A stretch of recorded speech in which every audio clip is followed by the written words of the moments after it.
자, 우리 구속사죠. 성경 여론 8번째 룻기서입니다. 그러니까 지난번에 저희가 한번 다뤘는데요. 지금 다시 복습하면서 한번 룻기서 다시 들어가겠습니다.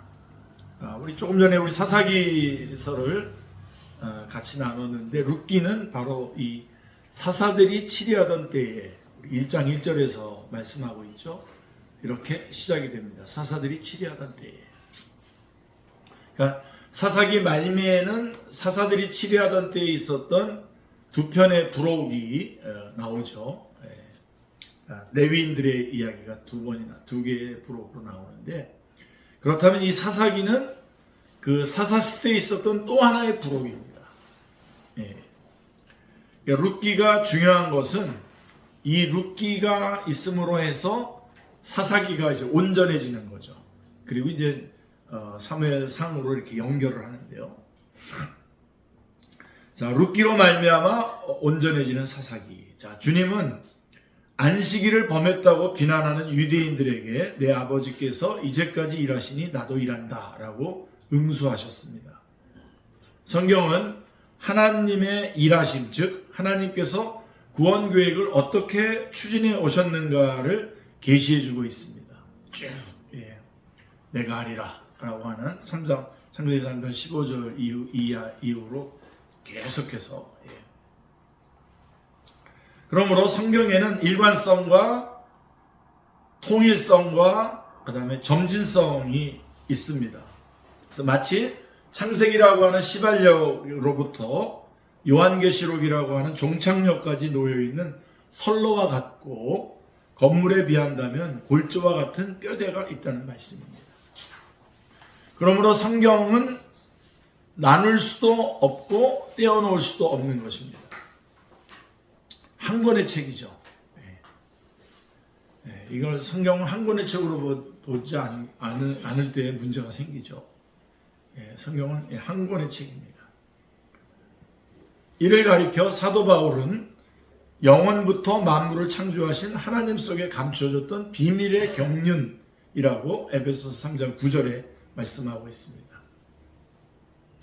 이를 증거해 주어야 성도들이 뿌리가 박히고 터가 굳어져서 에베소 3장 17절에 어떤 시련도 넉넉히 이길 수 있는 견고한 신앙인이 될 수 있는 것입니다. 그래서 이런 그 연결성과 그 속안에 감춰졌던 그런 비밀 우리가 확실하게 알아야 됩니다. 자, 룻기가 바로 이것을 보여주고 있습니다. 룻기는 사사기하고 사무엘상 사이에 놓여 있으면서 마치 척추 사이에 끼어 있는 연골과 같은 역할을 합니다. 그러므로 룻기를 교훈적으로만 접근하게 되면, 그래서 구속사라고 하는 맥락을 잃어버리게 되면, 무시하게 되면 사사기와 사무엘상의 연결고리가 끊어지게 되고 맙니다. 자, 그렇게 한다면 하나님께서 이루어오신 구원 계획을 해체시키는 결과가 되고 맙니다. 그래서 교훈적 설교에 우리 앞부분의 사사기에서도 잠깐 말씀드렸습니다만, 교훈적 설교의 한계가 바로 여기에 있는 것입니다. 정말 엉뚱한 얘기를 하는 거죠.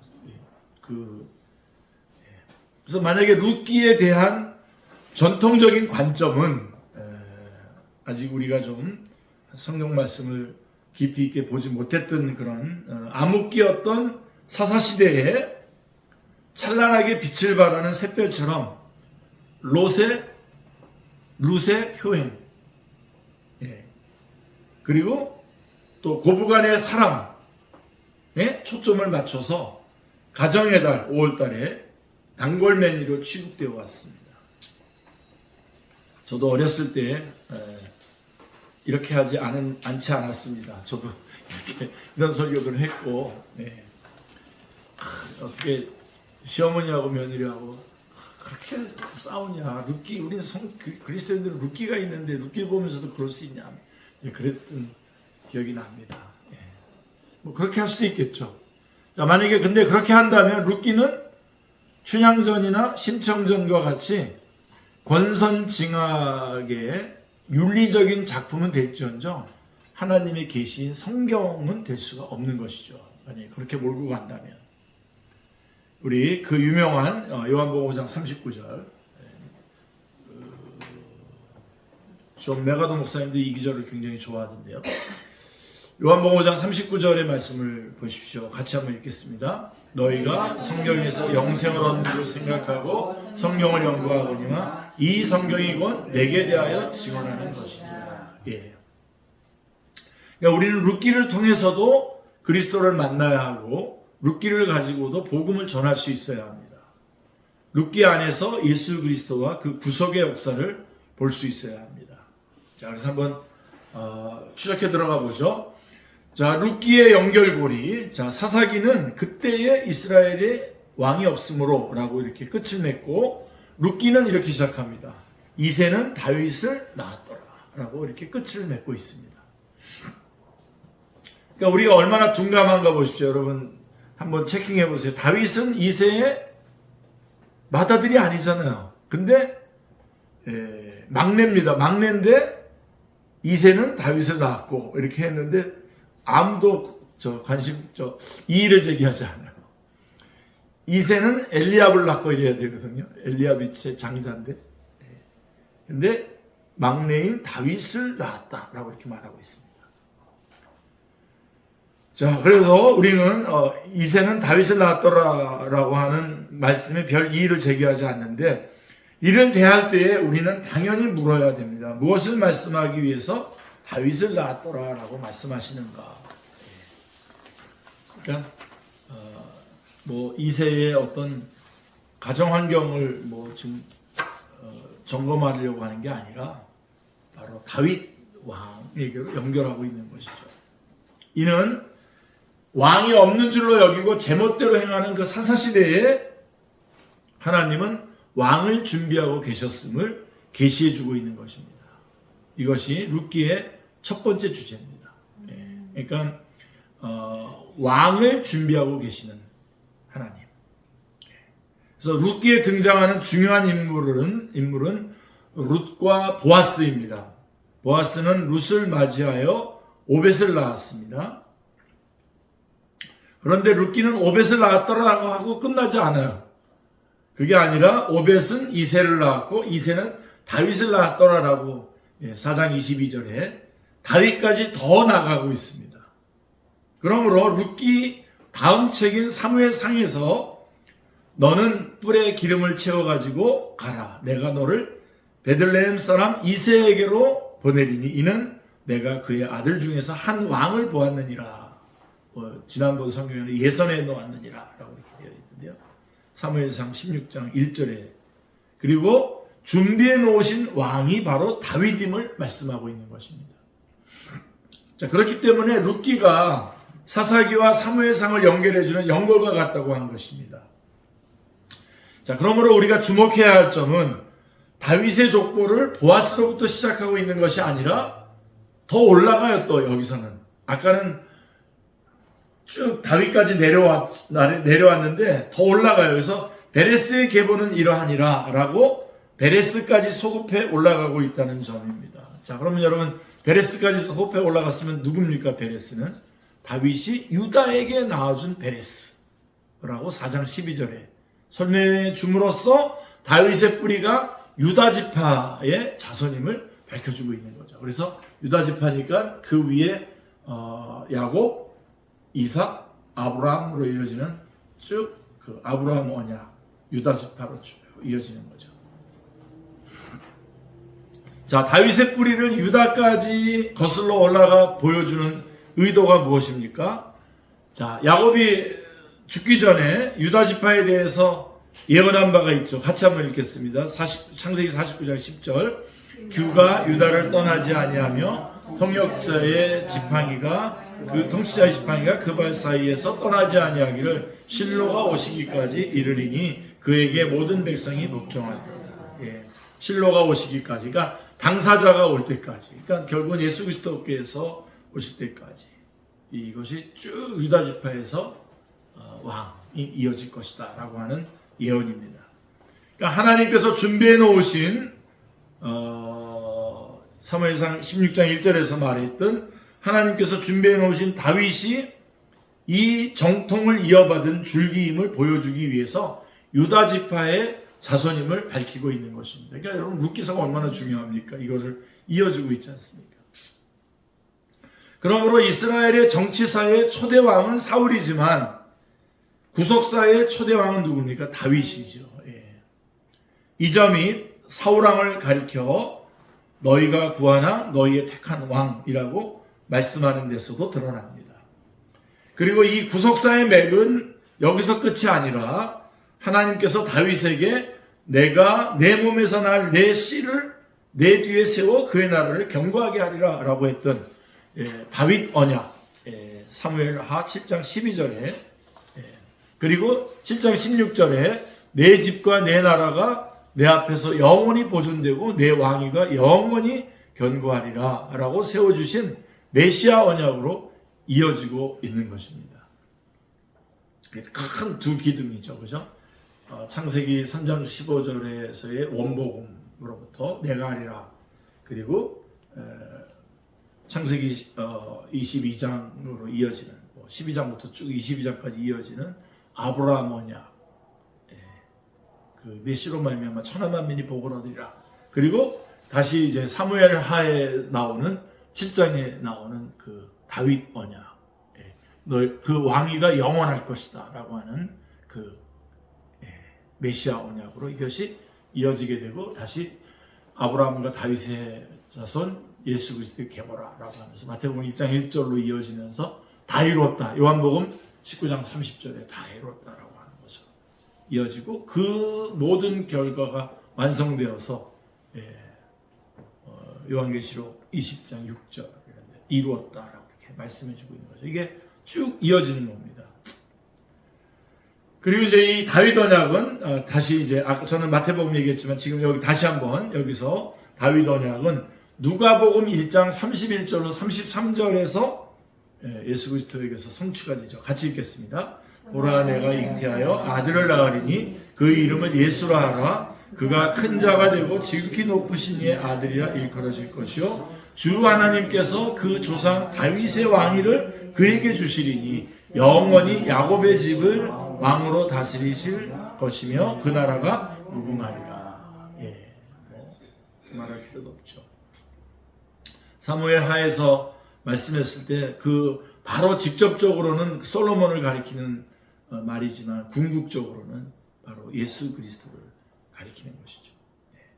그러므로 룻기에 나오는 다윗의 족보 4장 18절부터 22절 다윗의 족보가 예수 그리스도의 족보와 마태복음 1장 3절로 6절의 그 족보와 일치하고 있음을 우리는 보게 되는 것입니다. 그래서 룻기는 이 구속사의 이 연결고리를 이어주고 있는 것이죠.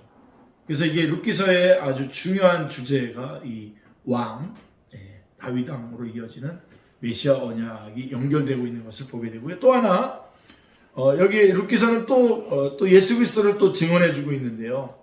기업 물을 자. 그러니까 룻기의 또 하나의 중요한 주제는 기업 물을 자인 것입니다. 짧은 룻기서에 기업 물을 자라고 하는 말이 12번이나 등장을 합니다.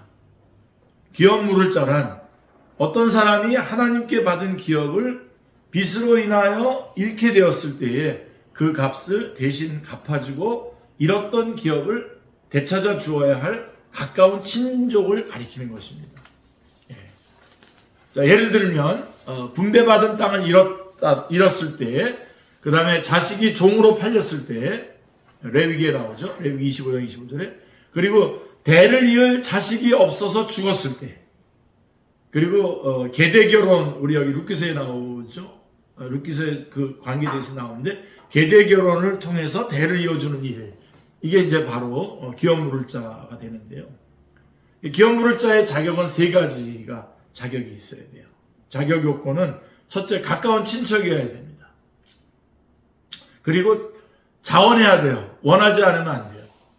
그리고 세 번째로는 그 능력이 있어야 돼요. 원하긴 하는데 능력이 없으면 안 됩니다. 자, 룻기에서는 이 기업 물을 자로 누가 등장하게 되냐면 보아스가 자원을 합니다. 보아스보다도 그 앞에 그 해당되는 사람이 있었지만 그 사람은 아무개인데 그 자기는 그 자원을 하지 않았어요. 예, 처음에는 좀 받아들인 듯 하다가 취소했어요. 자, 룻기의 줄거리는 베들레헴에 살던 엘리멜렉이 그 땅에 흉년이 들매 아내와 두 아들을 데리고 모압 지방으로 내려가는 것으로 이야기는 시작이 됩니다. 거기서 엘리멜렉과 두 아들이 죽고 과부 시어머니와 그곳에서 얻은 두 과부 며느리만 남게 됩니다. 그러니까 세 과부 그랬을 때에 자, 이것은 그냥 처량하다, 불쌍하다라고 하는 것을 드러내기 위한 것이 아니라 대를 이을 가망이 전혀 없음을 처절하게 표현한 것입니다. 대를 이을 수가 없다. 과부 셋만 있으니까요. 그 중에 한 자부 오르바는 시부모님이 나오미를 작별하고 자기 신에게로 돌아갑니다. 예, 이 사람은 실용적인 선택을 하는 거죠. 오케이, 나는 돌아갑니다.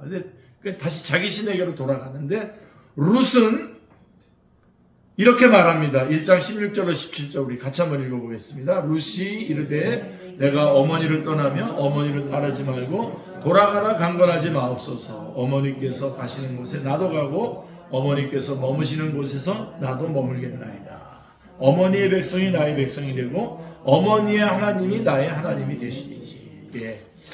아, 참 감동적이죠. 예. 그 사이에 나오미가 너무 잘해줬나요? 그래서 이렇게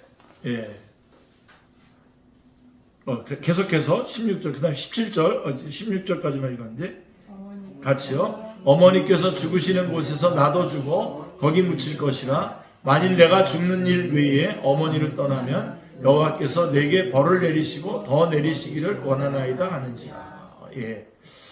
정말 대단한 이야기죠. 예. 그래서 1장 14절에 보면 그를 붙쫓았더라 라고 이렇게 말씀하고 있습니다. 예. 그 치맛자락을 붙잡고 계속 나 떠나보내지 마십시오. 꼭 따라갈 겁니다. 이제 그런 거죠. 이는 며느리가 시어머니를 따라왔다는 뜻이 아니라 그걸 말하려고 하는 게 아니라 이방인이었던 룻이 메시아 언약 안으로 들어왔다라고 하는 것을 가리키는 것입니다. 중요하죠. 이 점이 어머니의 백성이 나의 백성이 되고 어머니 하나님이 나의 하나님이 되시리니 라고 하는 그의 고백에서 잘 나타나 있습니다. 또 여호와께서 내게 행한 일에 보답하시기를 원하며 이스라엘의 하나님 여호와께서 그의 날개 아래 보호를 받으러 온 내게 온전한 상 주시기를 원하노라 라고 했던 그 보아스의 축복에서도 보면 룻이 바로 이방인이었지만 이 메시아 언약 안으로 들어왔음을 말해주고 있는 것이죠. 우리의 모습이죠. 우리가 그랬지 않습니까? 나오미는 룻을 데리고 고향 베들레헴으로 돌아옵니다. 나오미는 성읍 사람들에게 자, 나를 나오미라 부르지 말고 나를 마라라 부르라. 이는 전능자가 나를 심히 괴롭게 하였음이니라. 내가 풍족하게 나갔더니 여호와께서 내게 비어 돌아오게 하셨느니라. 라고 말을 합니다. 자, 여러분 질문입니다. 하나님은 나오미를 비어 돌아오게 하셨습니까? 어떻습니까? 아니죠. 예. 다윗을 낳아 구속사의 맥을 이어줄 산자의 어머니, 창세기 3장 20절에 산자의 어머니를 데리고 돌아오게 하셨습니다. 참으로 놀라운 하나님이십니다. 전에 이걸 보면서 하나님이 하시는 일 놀랍죠. 그러면 나오미와 그를 쫓고 있는 룻에게는 어떤 소망이 있는 것입니까? 자, 지금 그 모습만 보면 없죠. 아무 소망이 없죠. 나오미하고 지금 룻이 베들레헴 땅으로 돌아왔는데 과부 둘이 돌아온 거 아닙니까? 나오미의 경우는 남편, 그 다음에 두 아들 다 잃어버리고, 한 자부는 또 자기 떠나갔고, 당연하죠. 떠나갔고, 룻이랑 이렇게. 그 점이 나오미가 자부들에게 내 태중에 너희의 남편들 아들들이 아직 있느냐? 라고 말한 데서 드러납니다. 자, 돌아가라. 라고 말하면서 얘기한 겁니다. 그러니까 계대 결혼을 하려면 지금 나오미가 또 자식을 낳고 잘하면 그 다음에 이제 며느리가 결혼을 해야 되잖아요. 그죠? 자, 그래서 이들에게 유일하게 남은 소망이 뭐죠?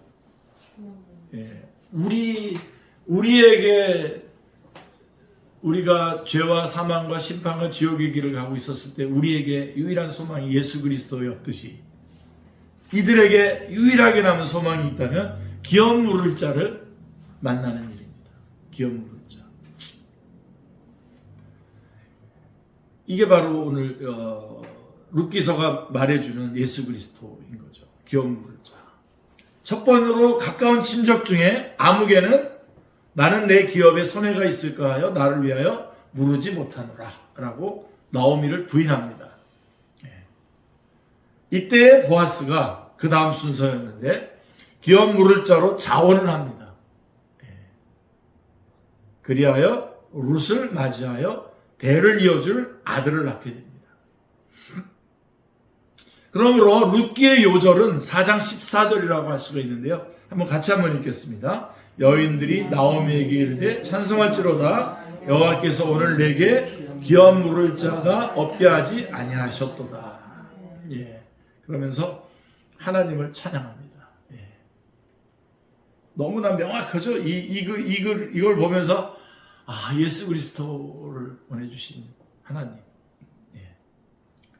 여인들은 보아스나 룻을 찬양하고 있는 게 아닙니다. 누구를 찬양하고 있습니까? 여호와 하나님을 찬양하고 있는 것입니다. 기업 물을 자가 없게 하지 아니하신 하나님을 찬양하고 있는 것입니다.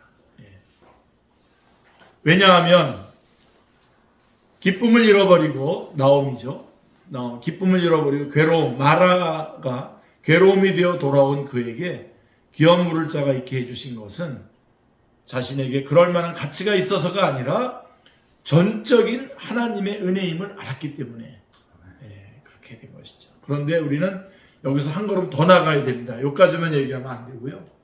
자, 성경은 나오미의 기업을 회복시켜주는 이야기입니까? 나오미라고 하는 사람의 기업을 회복시켜주는 이야기입니까? 아니죠. 하나님께서 인류의 시조가 잃어버렸던 기업을 회복시켜주기 위해서 우리의 기업 물을 자를 없게 하지 아니하셨다라고 하는 계시가 바로 룻기서입니다. 이 점을 히브리서 2장은 잘 보여주고 있죠. 주님은 우리를 형제라 부르기를 부끄러워하지 아니하셨다라고 히브리서 2장 11절은 말씀하고 있습니다. 어떤 처지에 있는 자들은 형제라 부르기를 부끄러워하지 아니하셨습니까? 또 죽기를 무서워함으로 일생에 매여 종노릇하는 자에게, 다시 말하면 죗값에 팔린 자들이죠. 이거는 책임의 문제입니다. 그리하여 우리의 가까운 친족이 되어주기를 위해서 우리와 같은 혈육을 입고 이 땅에 오셨습니다. 그래서 히브리서 2장 17절 같이요.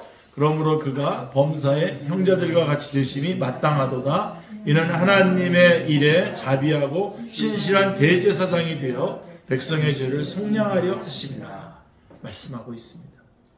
속량하려 하심. 이는 값을 대신 지불해주고 자유케 한다고 하는 뜻입니다. 히브리서 2장 9절에도 이를 행하심은 하나님의 은혜로 말미암아 모든 사람을 위하여 죽음을 맛보려 하심이라 라고 말씀하고 계십니다. 이는 전적으로 하나님의 은혜로 말미암아입니다. 그러므로 룻기에서 여인들이 보아스를 찬양하고 있는 것이 아니라 찬송할지로다 여호와께서 오늘 내게 기업 물을 자가 없게 하지 아니하셨도다 라고 하심은 이를 통해서 우리를 인류의 기업 물을 자가 되시는 예수 그리스도에게로 인도하기 위해서입니다. 너무 감사하죠? 할렐루야. 룻기서에서 아주 이거를 딱 잡아내야 된다. 왕을 이어주시는 것과 왕이 바로 예수 그리스도라고 하는 것과 기업 물을 자 바로 예수 그리스도라고 하는 것을 우리가 보게 되고, 그 다음에 여기서 우리가 하나 더 우리 룻기서에서 하나 더 우리가 놓치지 말고 붙잡아야 되는 게 뭐냐면 하나님의 열심입니다. 창세기 3장 15절에서부터 말씀했던 내가 하리라 라고 하는 하나님의 열심. 나오미는 룻에게 이렇게 말합니다. 우리 3장 18절 같이 읽겠습니다. 내 딸아, 이 사건이 어떻게 될지 알기까지 앉아있으라. 그 사람이 오늘 이 일을 성취하기 전에는 쉬지 아니하리라. 예, 그렇습니다. 잃었던 기업을 회복하는 일에 나오미가 룻이 보태야 할, 나오미나 룻이 보태야 할 일은 아무것도 없습니다. 여러분, 여기에 어마어마한 교리들이 다 있죠, 여기에. 앉아있으라. 이 일을 성취하기 전에는 쉬지 아니하리라. 오직 그 사람이 앉아있으라 뿐입니다. 앉아있으라고 하는 것 뿐입니다. 오직 그 사람이 오늘 이 일을 성취하기 전에는 쉬지 아니하리라 라고 하십니다. 그런 면에서 여러분, 우리의 신앙생활은 다시 한번 제가 우리 구속사 아카데미 할 때마다 계속 말씀드립니다만, 우리 신앙이란 우리가 하나님을 감동시키는 게 아닙니다. 절대로 거기서 좀 힘을 다 빼십시오. 거기서 참 빼시고 하나님이 우리를 감동시키는 겁니다. 그래서 이 구속사 아카데미에 오셔서 열심히 구속사를 잡으셔야 됩니다. 그래야 하나님 참 엄청나시구나 라고 하는 거예요. 그거를 쉬지 않고 해내시는 그 주님의 모습을 우리가 보는 거죠. 하나님께서는 구속사역을 성취하기 전에는 결코 쉬지 아니하십니다. 이사야 9장 6절 7절에도 하나님의 열심에 대해서 나오지 않습니까? 이는 전적으로 하나님의 주권적인 사역입니다. 창세기 3장 15절을 말하는 겁니다. 내가 하리라. 출애굽 당시 홍해와 추격해오는 바로의 군대 사이에 끼어서 절망하는 백성들에게 모세가 외쳤죠. 같이 한번 읽어볼까요? 출애굽기 14장 13절. 너희는 두려워하지 말고 가만히 서서 여호와께서 오늘 너희를 위하여 행하시는 구원을 보라. 여러분, 혹시 여러분 가운데도 지금 어떤 문제가 있거나 그런 게 있습니까? 하나님께 의뢰하시고요. 가만히 하나님이 풀어가시는 것을 잘 보시고 하나님 앞에 아멘과 영광을 올려드리시기 바랍니다. 일을 행하시는 여호와, 보니까 건강염려증 그런 것도 있던데요. 그런 것도 있고, 나 죽을 때 두려워 그런 거 있는데, 하나님께서 가장 복되게 다 이끌어 주실 겁니다. 가만히 서서 여호와께 모든 것 의뢰하고 맡겨버리라 그랬어요. 맡겨버릴 때 하나님께서 행하시는 것을 보게 될 것입니다. 일을 행하시는 여호와, 그것을 만들어 성취하는 여호와. 에레미야 33장 2절에 일하심은, 하나님의 일하심은 룻기 전편에 거쳐서 나타나고 있습니다. 룻기서 여러분 쭉 읽어보시면 1장 1절에서 보면 사사시대에 여호와의 목전에 악을 행한 저들을 징벌하시기 위해 흉년으로 치신 일, 그리고 1장 21절에 하나님의 징계를 순수히 받지 아니하고 피해서 모압으로 내려간 엘리멜렉의 가정을 징책하신 일, 그리고 1장 6절에서 그들이 부르짖자 자기 백성을 돌보시사 그들에게 양식을 주신 일, 그리고 그들이 떡집 베들레헴으로 돌아왔을 때가 볼이 추수 시작할 때였다는 겁니다. 그리고 또 룻이 이삭을 주우러 간 것이 우연이라고 썼지만 우연히가 아니죠. 우연히 엘리멜렉의 친족인 보아스에게 속한 밭으로 갔다는 겁니다. 그쪽으로 하나님 인도하셨고요. 그리고 마침 그때에 보아스가 베들레헴으로부터 돌아와서 이삭을 줍는 룻을 만나게 해주신 일, 그리고 보아스가 기업 물을 자로 자원토록 해주신 일 등, 룻이 어머니를 따라서 오게 된 일 등, 이게 다 하나님이 하신 일이에요. 궁극적으로 룻기의 주제는 왕을 준비해 주신 일과 우리의 기업 물을 자를 없게 하지 아니하신 일입니다. 룻은 보아스에게 이렇게 간구합니다. 같이요. 우리 이게 우리가 고백해야 될 기도인데요. 3장 9절 같이요. 나는 당신의 여정 루시오니 당신의 옷자락을 펴 당신의 여정을 덮으소서. 이는 당신이 기업 물을 자가 됨이니이다. 예. 자, 우리도 이렇게 간구하십시다. 주여, 당신의 의로운 옷자락으로 종을 덮으소서. 주는 우리의 기업 물을 자가 됨이니이다.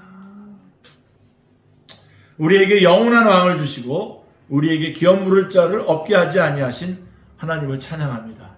그리고 이 일을 그 열심으로 끝까지 이루어내신 하나님께 찬양과 영광을 올려드립니다.